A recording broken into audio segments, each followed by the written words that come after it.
सभी भक्तजनों को मेरा निवंद प्रणाम। राम राम, जय श्री कृष्णा। पूनम सिहाग की दुनिया में आप सभी का बहुत बहुत स्वागत है। श्रीमद् भागवत महापुराण तृतीय स्कंद पहला अध्याय, उद्धव और विदुर की भेंट। श्री सुखदेव जी ने कहा, परीक्षित, जो बात तुमने पूछी है वही पूर्व काल में अपने सुख समृद्धि से पूर्ण घर को छोड़कर वन में गए हुए विदुर जी ने भगवान मैत्रेय जी से पूछी थी। जब सर्वेश्वर भगवान श्री कृष्ण पांडवों के दूत बनकर गए थे, तब वे दुर्योधन के महलों को छोड़कर उसी विदुर जी के घर को अपना समझकर बिना बुलाए चले गए थे। राजा परीक्षित ने पूछा, प्रभु, यह तो बतलाइए कि भगवान मैत्रेय के साथ विदुर जी का समागम कहाँ और किस प्रकार हुआ था। पवित्र आत्मा विदुर जी ने महात्मा मैत्रेय जी से कोई साधारण प्रश्न नहीं किया होगा, क्योंकि उसे तो मैत्रेय जी जैसे साधु शिरोमणि ने अभिनंदन पूर्वक उत्तर देकर महिमान्वित कर दिया था। सूत जी कहते हैं, सर्वज्ञ सुखदेव जी ने राजा परीक्षित के इस प्रकार पूछने पर अति प्रसन्न होकर कहा, सुनो। श्री सुखदेव जी कहने लगे, परीक्षित, यह उन दिनों की बात है जब अंधे राजा धृतराष्ट्र ने अन्याय पूर्वक अपने दुष्ट पुत्रों का पालन पोषण करते हुए अपने छोटे भाई पांडु के अनाथ बालकों को लाक्षा भवन में भेजकर आग लगवा दी। जब उनकी पुत्र वधू और महाराज युधिष्ठिर की पटरानी द्रौपदी के केश दुशासन ने भरी सभा में खींचे, उस समय द्रौपदी की आंखों से आंसुओं की धारा बह चली और वह प्रवाह से उसके वक्षस्थल पर लगा हुआ केसर भी बह चला। किंतु धृतराष्ट्र ने अपने पुत्र को उस कुकर्म से नहीं रोका। दुर्योधन ने सत्य पारायण और भोले भाले युधिष्ठिर का राज्य जुए में अन्याय से जीत लिया और उन्हें वन में निकाल दिया। किंतु वन से लौटने पर प्रतिज्ञानुसार जब उन्होंने अपना न्यायोचित पैतृक भाग मांगा, तब भी मोहवश उन्होंने उन आजाद शत्रु युधिष्ठिर को उनका हिस्सा नहीं दिया। महाराज युधिष्ठिर के भेजने पर जब जगत गुरु भगवान श्री कृष्ण ने कौरवों की सभा में हित भरे सुमधुर वचन कहे, तो भीष्म आदि सज्जनों को अमृत से लगे, परंतु कुरुराज ने उनके कथन को कुछ भी आदर नहीं दिया। देते कैसे, उनके तो सारे पुण्य नष्ट हो चुके थे। फिर जब सलाह के लिए विदुर जी को बुलाया गया, तब मंत्रियों में श्रेष्ठ विदुर जी ने राजभवन में जाकर बड़े भाई धृतराष्ट्र के पूछने पर उन्हें वह सम्मति दी जिसे नीति शास्त्र के जानने वाले पुरुष विदुर नीति कहते हैं। उन्होंने कहा, महाराज, आज आजाद शत्रु महात्मा युधिष्ठिर को उनका हिस्सा दे दीजिए। वे आपके न सहने योग्य अपराध को भी सह रहे हैं। भीम रूप काले नाग से तो आप भी बहुत डरते हैं। देखिए, वह अपने छोटे भाइयों के सहित बदला लेने के लिए बड़े क्रोध से फुफकारे मार रहा है। आपको पता नहीं, भगवान श्री कृष्ण ने पांडवों को अपना लिया है। वे यदुवीरों के अध्यादेव इस समय अपनी राजधानी द्वारिकापुरी में विराजमान हैं। उन्होंने पृथ्वी के सभी बड़े बड़े राजाओं को अपने अधीन कर लिया है तथा ब्राह्मण और देवता भी उन्हीं के पक्ष में हैं। जिसे आप पुत्र मानकर पाल रहे हैं तथा जिसकी हाँ में हाँ मिलाते जा रहे हैं, उस दुर्योधन के रूप में तो मूर्तिमान दोष ही आपके घर में घुसा बैठा है। यह तो साक्षात भगवान श्री कृष्ण से द्वेष करने वाला है। इसी के कारण आप भगवान श्री कृष्ण से विमुख होकर श्रीहीन हो रहे हैं। अतएव यदि आप अपने कुल की कुशल चाहते हैं, तो इस दुष्ट का तुरंत त्याग कर दीजिए। विदुर जी का ऐसा सुंदर स्वभाव था कि साधुजन भी उसे प्राप्त करने की इच्छा करते थे, किंतु उनकी यह बात सुनते ही कर्ण, दुशासन और शकुनी के सहित दुर्योधन के होठ अत्यंत क्रोध से फड़कने लगे और उसने उनका तिरस्कार करते हुए कहा, अरे यह कुटिल दासी पुत्र को यहाँ किसने बुलाया? यह जिनके टुकड़े खा खा कर जीता है, उन्हीं के प्रतिकूल होकर शत्रु का काम बनाना चाहता है। इसके प्राण तो मत लो, परंतु इसे हमारे नगर से तुरंत बाहर निकाल दो। भाई के सामने ही कानों में बाण के समान लगने वाले इन अत्यंत कठोर वचनों से मर्माहत होकर भी विदुर जी ने कुछ बुरा न माना और भगवान की माया को प्रबल समझकर अपना धनुष राजद्वार पर रख वे हस्तिनापुर से चल दिए। कौरवों को विदुर जैसे महात्मा बड़े पुण्य से प्राप्त हुए थे। वे हस्तिनापुर से चलकर पुण्य करने की इच्छा से भूमंडल में तीर्थपाद भगवान के क्षेत्रों में विचरने लगे, जहाँ श्री हरि, ब्रह्मा, रुद्र, अनंत आदि अनेकों मूर्तियों के रूप में विराजमान हैं।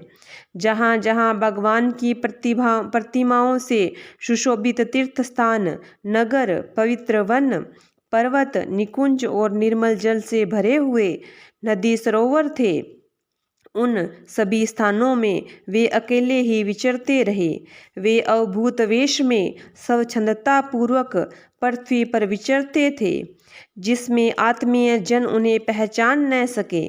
वे शरीर को सजाते न थे, पवित्र और साधारण भोजन करते, शुद्ध व्रति से जीवन निर्वाह करते, प्रत्येक तीर्थ में स्नान करते, जमीन पर सोते और भगवान को प्रसन्न करने वाले व्रतों का पालन करते रहते थे। इस प्रकार भारतवर्ष में ही विचरते विचरते जब तक वे प्रभास क्षेत्र में पहुँचे, तब तक भगवान श्री कृष्ण की सहायता से महाराज युधिष्ठिर पृथ्वी का एक छत्र अखंड राज्य करने लगे थे। वहाँ उन्होंने अपने कौरव बंधुओं के विनाश का समाचार सुना तो आपस की कलह के कारण परस्पर लड़ भिड़ कर उसी प्रकार नष्ट हो गए थे, जैसे अपनी ही रगड़ से उत्पन्न हुई आग से बांसों का सारा जंगल जलकर खाक हो जाता है। यह सुनकर वे शोक करते हुए चुपचाप सरस्वती के तीर पर आए। वहाँ उन्होंने त्रित, उष्णा, मनु, पृथु, अग्नि, असीत, वायु, सुदाश, गऊ, गुह और शाद्रदेव के नामों से प्रसिद्ध 11 तीर्थों का सेवन किया। इनके सिवा पृथ्वी में ब्राह्मण और देवताओं को स्थापित किए हुए श्री भगवान विष्णु के और भी अनेकों मंदिर थे, जिनके शिखरों पर भगवान के प्रधान आयुध चक्र के चिन्ह थे और जिनके दर्शन मात्र से श्री कृष्ण स्मरण हो जाता है, उनका भी सेवन किया। वहाँ से चलकर वे धन धान्य पूर्ण सौराष्ट्र, शौवीर, मत्स्य, कृणांजल आदि देशों में होते हुए जब कुछ दिनों में यमुना तट पर पहुँचे, तब वहाँ उन्होंने परम भागवत उद्धव जी का दर्शन किया। वे भगवान श्री कृष्ण के प्रख्यात सेवक और अत्यंत शांत स्वभाव के थे। वे पहले बृहस्पति जी के शिष्य रह चुके थे। विदुर जी ने उन्हें देखकर प्रेम से गाढ़ आलिंगन किया और उनसे अपने आराध्य भगवान श्री कृष्ण और उनके आश्रित अपने स्वजनों का कुशल समाचार पूछा। विदुर जी कहने लगे, उद्धव जी, पुराण पुरुष बलराम जी और श्री कृष्ण जी ने अपने ही नाभि कमल से उत्पन्न हुए ब्रह्मा जी की प्रार्थना से इस जगत में अवतार लिया है। वे पृथ्वी का भार उतार कर सबको आनंद देते हुए अब श्री वासुदेव जी के घर कुशल से रह रहे हैं न। प्रियवर, हम कुरुवंशियों के परम सुहृदय और पूज्य वसुदेव, जो पिता के समान उदारता पूर्वक अपनी कुंती आदि बहनों को उनके स्वामियों का संतोष कराते हुए उनकी सभी मनचाही वस्तुएं देते आए हैं, आनंद पूर्वक तो है न। प्यारे उद्धव जी, यादवों के सेनापति वीरवर प्रद्युम्न जी तो प्रसन्नता से है न। जो पूर्व जन्म में कामदेव थे तथा जिनकी देवी रुक्मिणी ने ब्राह्मणों की आराधना करके भगवान को प्राप्त किया था। सातवत ऋषि भोज दासशाहवंशी यादवों के अधिपति महाराज उग्रसेन तो सुख से हैं ना। उन्होंने राज्य पाने की आशा का सर्वथा परित्याग कर दिया था, किंतु कमल नयन भगवान श्री कृष्ण ने जिन्हें फिर से राज सिंहासन पर बैठाया, सौम्य अपने पिता श्री कृष्ण के समान समस्त रथियों में अग्रगण्य श्री कृष्ण तन्य शाम्ब सकुशल तो है ना। ये पहले पार्वती जी के द्वारा गर्भ में धारण किए हुए स्वामी कार्तिकेय हैं। अनेकों व्रत करके जामवंती ने इन्हें जन्म दिया था, जिन्होंने अर्जुन से रहस्य युक्त धनुर्विद्या की शिक्षा पाई थी। वे सात्यकी तो कुशलता पूर्वक है ना। वे भगवान श्री कृष्ण की सेवा से अनायास ही भगवत जनों की उस महान स्थिति पर पहुंच गए हैं जो बड़े बड़े योगियों को भी दुर्लभ है। भगवान के शरणागत निर्मल भक्त बुद्धिमान अक्रूर जी भी प्रसन्न है ना। तो श्री कृष्ण के चरण चिन्हों से अंकित वज्र के मार्ग की रज से प्रेम से अधीर होकर लौटने लगे थे। भोजवंशी देवक की पुत्री देवकी जी अच्छी तरह है ना, जो देव माता अदिति के समान साक्षात विष्णु भगवान की माता है। जैसे वेद त्रयी यज्ञ विस्तार रूप अर्थ को अपने मंत्रों में धारण किए रहती है, उसी प्रकार उन्होंने भगवान श्री कृष्ण को अपने गर्भ में धारण किया था। आप भक्तजनों की कामनाएं पूर्ण करने वाले भगवान अनिरुद्ध जी सुखपूर्वक तो है ना, जिन्हें शास्त्र वेदों के आदि कारण और अंतःकरण चतुष्टय के चौथे अंश मन के अधिष्ठाता बतलाते हैं। सौम्य स्वभाव उद्धव जी अपने हृदयेश्वर भगवान श्री कृष्ण का अनन्य भाव से अनुसरण करने वाले जो हार्दिक सत्यभामानंदन चारुदेशन और गद आदि अन्य भगवान के पुत्र हैं, वे सब कुशलता पूर्वक तो है ना। महाराज युधिष्ठिर अपनी अर्जुन और श्री कृष्ण रूप दोनों भुजाओं की सहायता से धर्म मर्यादा का न्याय पूर्वक पालन करते हैं ना। मैं दानव की बनाई हुई सभा में उनके राज्य वैभव के और दबदबे को देखकर दुर्योधन को बड़ा दाह हुआ था। अपराधियों के प्रति अत्यंत असहिष्णु भीमसेन ने सर्प के समान दीर्घकालीन क्रोध को छोड़ दिया है क्या। यह जब वे गदा युद्ध में तरह तरह के पैंतरे बदलते थे, तब उनके पैरों की धमक से पृथ्वी डोलने लगती थी। जिनके बाणों के जाल से छिपकर किरात वेशधारी अतएव किसी की पहचान में न आने वाले भगवान शंकर प्रसन्न हो गए थे, वे रथी और यूथपतियों का सुयश बढ़ाने वाले गांडीवधारी अर्जुन तो प्रसन्न है ना। अब तो उनके सभी शत्रु शांत हो गए होंगे। पलक जिस प्रकार नेत्रों की रक्षा करती हैं, उसी प्रकार कुंती के पुत्र युधिष्ठिर आदि जिनकी सर्वदा संभाल रखते हैं और कुंती ने जिनका लालन पालन किया है, वे माद्री के यमज पुत्र नकुल सहदेव कुशलता से तो है ना। उन्होंने युद्ध में शत्रु से अपना राज्य उसी प्रकार छीन लिया जैसे दो गरुड़ इंद्र के मुख से अमृत निकाल लाए। अहो बेचारी कुंती तो राज ऋषि श्रेष्ठ पांडु के वियोग में मृत प्रायसी होकर भी इन बालकों के लिए ही प्राण धारण किए हुए हैं। रथियों में श्रेष्ठ महाराज पांडु ऐसे अनुपम वीर थे कि उन्होंने केवल एक धनुष लेकर ही अकेले चारों दिशाओं को जीत लिया था।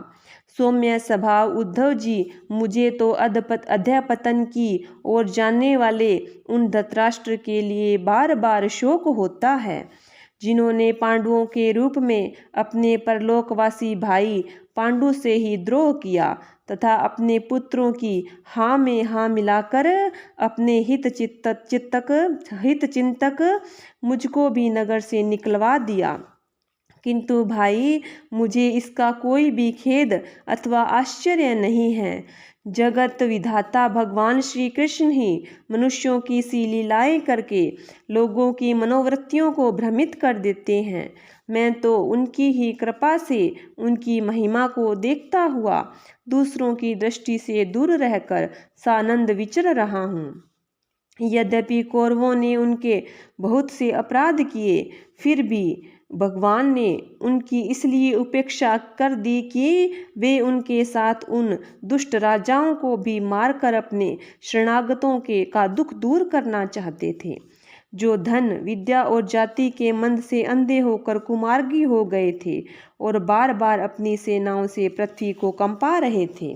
उद्धव जी, भगवान श्री कृष्ण जन्म और कर्म से रहित है, फिर भी दुष्टों का नाश करने के लिए और लोगों को अपनी ओर आकर्षित करने के लिए उनके दिव्य जन्म कर्म हुआ करते हैं। नहीं तो भगवान की तो बात ही क्या, दूसरे जो लोग गुणों से पार हो गए हैं उनमें भी ऐसा कौन है जो इस कर्माधीन देह के बंधन में पड़ना चाहेगा। अतः मित्र, जिन्होंने अजन्मा होकर भी अपनी शरण में आए हुए समस्त लोकपाल और आज्ञाकारी भक्तों का प्रिय करने के लिए यदुकुल में जन्म लिया, उन पवित्र कीर्ति श्री हरि की बातें सुनाओ। प्रथम अध्याय समाप्त। द्वितीय अध्याय। उद्धव जी द्वारा भगवान की बाल लीलाओं का वर्णन। श्री सुखदेव जी कहते हैं, जब विदुर जी ने परम भक्त उद्धव से इस प्रकार उनके प्रियतम श्री कृष्ण से संबंध रखने वाली बातें पूछी, तब उन्हें अपने स्वामी का स्मरण हो आया और वे हृदय भर आने के कारण कुछ भी उत्तर न दे सके। जब ये 5 वर्ष के थे, तब बालकों की तरह खेल खेल में ही श्री कृष्ण मूर्ति बनाकर उनकी सेवा पूजा में ऐसे तन्मय हो जाते थे कि कलेवे के लिए माता के बुलाने पर भी उसे छोड़कर नहीं जाना चाहते थे। अब तो दीर्घकाल से उन्हीं की सेवा में रहते रहते ये बूढ़े हो चले हैं। अतः विदुर जी के पूछने से उन्हें अपने प्यारे प्रभु के चरण कमलों का स्मरण हो आया। उनका चित्त विरह से व्याकुल हो गया, फिर वे कैसे उत्तर दे सकते थे। उद्धव जी श्री कृष्ण के चरणावृंद मकरंद सुधा से सरोबार होकर 2 घड़ी तक कुछ भी नहीं बोल सके। तीव्र भक्ति योग से उसमें डूबकर वे आनंद मग्न हो गए। उनके सारे शरीर में रोमांच हो आया और मुंदे हुए नेत्रों से प्रेम की आंसुओं की धारा बहने लगी। उद्धव जी को इस प्रकार प्रेम विहल में डूबे हुए देखकर विदुर जी ने उन्हें कृतकृत्य माना। कुछ समय बाद जब उद्धव जी भगवान के प्रेमाधान से उतरकर पुनः धीरे धीरे संसार में आए, तब अपने नेत्रों को पोंछकर भगवत लीलाओं का स्मरण हो आने से विस्मित हो विदुर जी से इस प्रकार कहने लगे। उद्धव जी बोले, विदुर जी, श्री कृष्ण रूप सूर्य के छिप जाने से हमारे घरों को काल रूप अजगर ने खा डाला है। वे श्रीहीन हो गए हैं। अब मैं उनकी क्या कुशल सुनाऊं। ओह, यह मृत्युलोक बड़ा अभागा है। इसमें भी यादव तो नितांत भाग्यहीन हैं, जिन्होंने निरंतर श्री कृष्ण के साथ रहते हुए भी उन्हें नहीं पहचाना। जिस तरह अमृत में चंद्रमा के समुद्र में रहते समय मछलियां भी उन्हें नहीं पहचान सकी थी। यादव लोग मन के भाव को ताड़ने वाले बड़े समझदार और भगवान के साथ एक ही स्थान में रहकर क्रीड़ा करने वाले थे। तो भी उन सब ने समस्त विश्व के आश्रय सर्वांतर्यामी श्री कृष्ण को एक श्रेष्ठ यादव ही समझा। किंतु भगवान की माया से मोहित उन यादवों और इनसे व्यर्थ का वैर ठानने वाले शिशुपाल आदि की अवहेलना और निंदा सूचक वाक्यों से भगवत प्राण महानुभावों की बुद्धि भ्रम में नहीं पड़ती थी। जिन्होंने कभी तप नहीं किया, उन लोगों को भी इतने दिनों तक दर्शन देकर अब उनकी दर्शन लालसा को तृप्त किए बिना ही वे भगवान श्री कृष्ण अपने त्रिभुवन मोहन श्री विग्रह को छिपाकर अंतर्ध्यान हो गए हैं और इस प्रकार उन्होंने मानो उनके नेत्रों को छीन लिया है। भगवान ने अपनी योग माया के प्रभाव दिखाने के लिए मानव लीलाओं के योग्य जो दिव्य श्री विग्रह प्रकट किया था, वह इतना सुंदर था कि उसे देखकर सारा जगत तो मोहित हो ही जाता था। वे स्वयं भी विस्मित हो जाते थे। सौभाग्य और सुंदरता की प्रकाष्ठा थी उस रूप में। उसमें आभूषण अंगों के गहने भी विभूषित हो जाते थे। धर्मराज युधिष्ठिर के राजसूय यज्ञ में जब भगवान के उस नयनाभिराम रूप पर लोगों की दृष्टि पड़ी थी, तब त्रिलोकी ने यही माना था कि मानव सृष्टि की रचना में विधाता की जितनी चतुराई है, सब इसी रूप में पूरी हो गई है। उनके प्रेम पूर्ण हास्य विनोद और लीलामय चितवन से सम्मानित होकर वृजबालाओं की आंखें उन्हीं की ओर लग जाती थी और उनका चित्त भी ऐसा तल्लीन हो जाता था कि वे घर के काम धंधों को अधूरा ही छोड़कर जड़ पुतलियों की तरह खड़ी रह जाती थी। चराचर जगत और प्रकृति के स्वामी भगवान ने जब अपने शांत रूप महात्माओं को अपने ही घोर रूप असुरों से सताए जाते हुए देखा, तब वे करुणा भाव से द्रवित हो गए और अजन्मा होने पर भी अपने अंश बलराम जी के साथ काष्ठ में अग्नि के समान प्रकट हुए। अजन्मा होकर भी वसुदेव जी के यहाँ जन्म लेने की लीला करना, सबको अभय देने वाले होने पर भी मानो कंस के भय से व्रज में जाकर छिपे रहना और अनंत पराक्रमी होने पर भी काल यवन के सामने मथुरापुरी को छोड़कर भाग जाना। भगवान की ये लीलाएं याद आकर मुझे बेचैन कर डालती है। उन्होंने जो देवकी वसुदेव की चरण वंदना करके कहा था, पिताजी माताजी, कंस का बड़ा भय होने के कारण मुझसे आपकी कोई सेवा न बन सकी। आप मेरे इस अपराध पर ध्यान न देकर मुझ पर प्रसन्न हो। श्री कृष्ण की ये बातें जब याद आती है, तब आज भी मेरा चित्त अत्यंत व्यथित हो जाता है।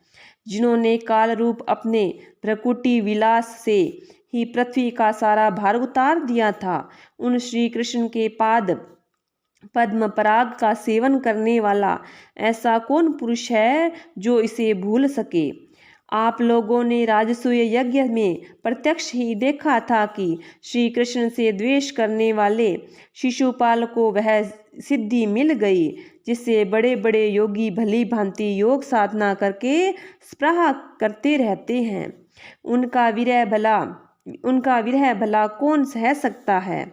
शिशुपाल के ही समान महाभारत युद्ध में जिन दूसरे योद्धाओं ने अपनी आंखों से भगवान श्री कृष्ण के नयनाभिराम मुख कमल का मकरंदन पान करते हुए अर्जुन के बाणों से बिंध कर प्राण त्याग किया, वे पवित्र होकर सब के सब भगवान के परम धाम को प्राप्त हो गए। समय भगवान श्री कृष्ण तीनों लोकों के अधीश्वर है। उनके समान भी कोई नहीं है, उनसे बढ़कर तो होगा ही कौन। वे अपने स्वयं सिद्ध ऐश्वर्य से ही सर्वदा पूर्ण काम है। इंद्रिया आदि असंख्य लोकपालगण नाना प्रकार की भेंटें ला कर अपने अपने मुक्तों के अग्रभाग से उनके चरण में रहने की चौकी को प्रणाम किया करते हैं। विदुर जी, वे ही भगवान श्री कृष्ण राज सिंहासन पर बैठे हुए उग्रसेन के सामने खड़े होकर निवेदन करते हैं, देव हमारी प्रार्थना सुनिए। उनके इस सेवा भाव की याद आते ही हम जैसे सेवकों का चित्त अत्यंत व्यथित हो जाता है। पापिनी पूतना ने अपने स्तनों के हलाहल विष लगाकर श्री कृष्ण को मार डालने की नियत से उन्हें दूध पिलाया था।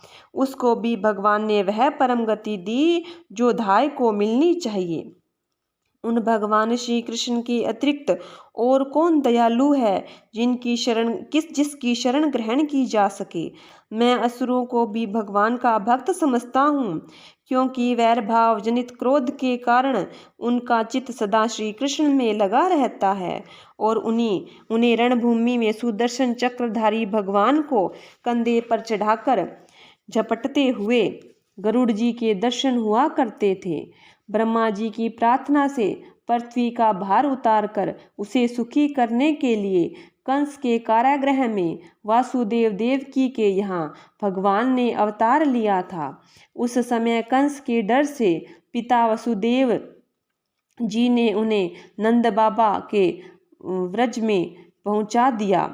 वहां पर बलराम जी के साथ 11 वर्ष तक इस प्रकार छिपकर रहे कि उनका प्रभाव व्रज से बाहर किसी में प्रकट नहीं हुआ।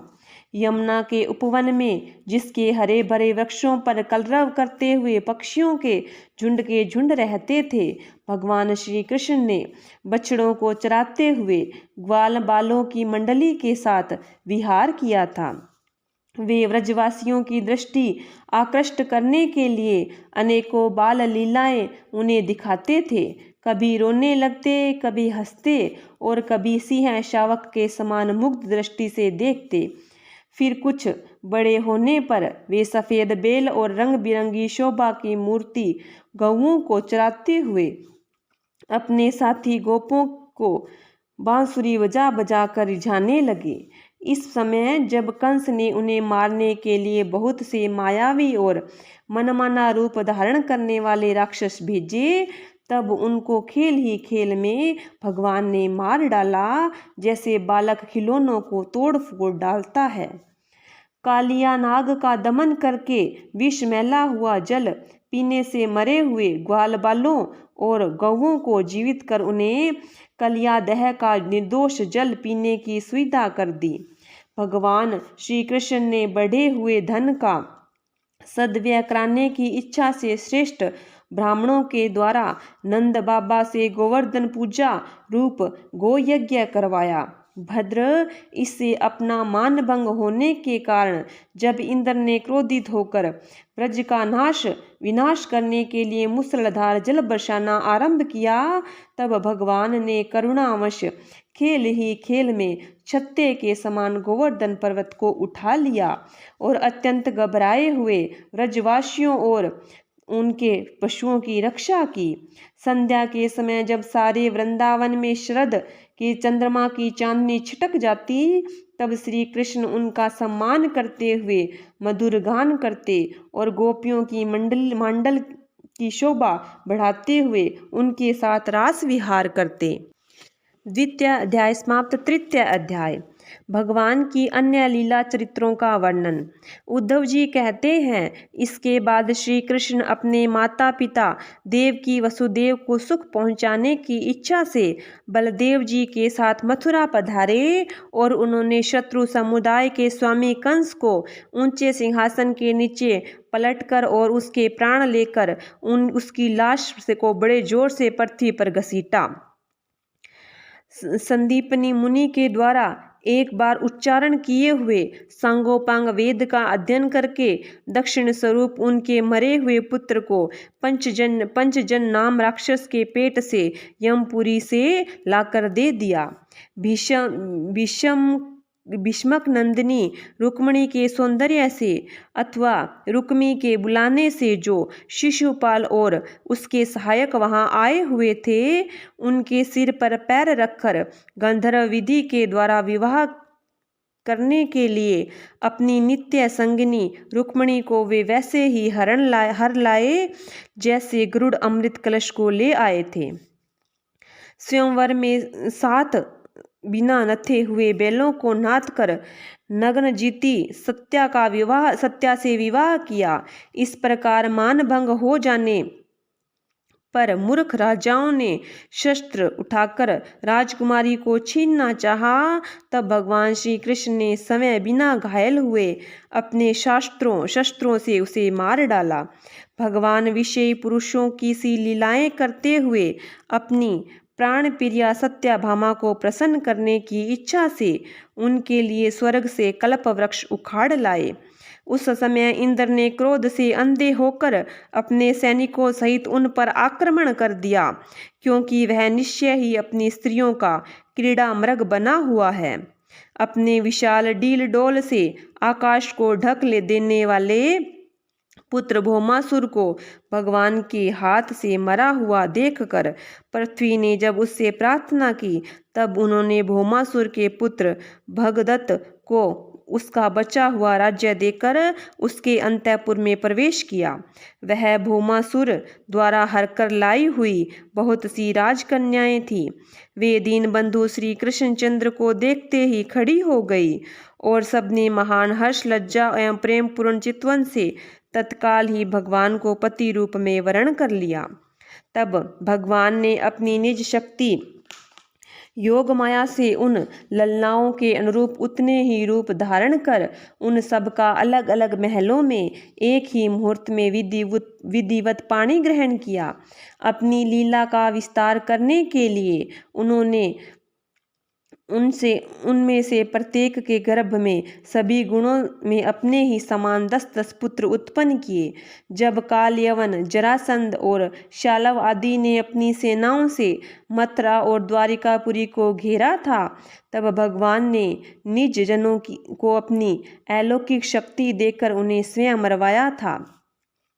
शंबर, द्विविद, बाणासुर, मूर, बलवल और दंतवक्त्र आदि अन्य योद्धाओं में से भी किसी को उन्होंने स्वयं मारा था और किसी को दूसरों से मरवाया। उसके बाद उन्होंने अपने भाई धृतराष्ट्र और पांडु के पुत्रों का पक्ष लेकर आपके भाई धृतराष्ट्र और पांडु के पुत्रों का पक्ष लेकर आए हुए राजाओं का भी संहार किया, जिनके सेनापति कुरुक्षेत्र में पहुंचे पर पृथ्वी डगमगाने लगी थी।